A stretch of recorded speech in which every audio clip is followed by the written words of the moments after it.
Luc, chapitre 10, verset 38 au verset 11, verset 13.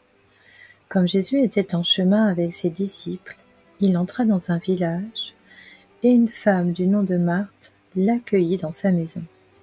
Elle avait une sœur appelée Marie, qui s'assit aux pieds de Jésus et écoutait ce qu'il disait. Marthe était affairée aux nombreuses tâches du service. Elle survint et dit : « Seigneur, cela ne te fait-il rien que ma sœur me laisse seule pour servir ? Dis-lui donc de venir m'aider. » Jésus lui répondit : « Marthe, Marthe, tu t'inquiètes et tu t'agites pour beaucoup de choses, mais une seule est nécessaire.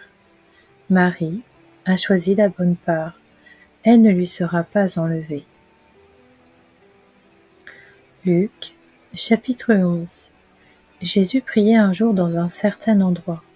Quand il eut fini, un de ses disciples lui dit : « Seigneur, enseigne-nous à prier tout comme Jean l'a enseigné à ses disciples. » Il leur dit : « Quand vous priez, dites : Notre Père céleste, que la sainteté de ton nom soit respectée, que ton règne vienne, que ta volonté soit faite sur la terre comme au ciel.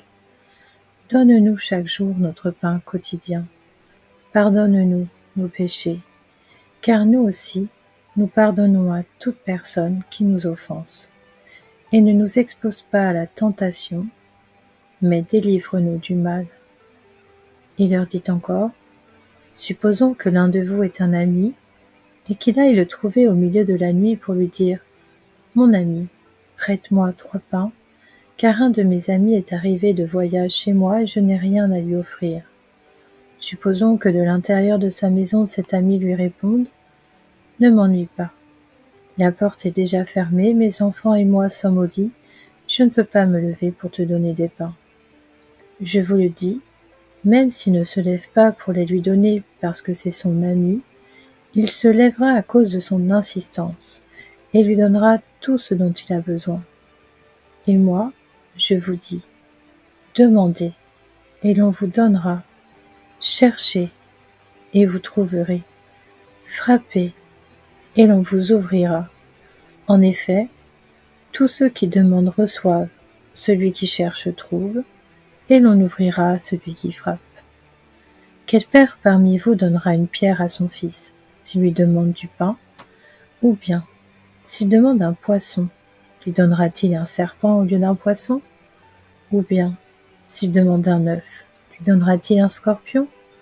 Si donc, mauvais comme vous l'êtes, vous savez donner de bonnes choses à vos enfants, le Père céleste donnera d'autant plus volontiers le Saint-Esprit à ceux qui le lui demandent.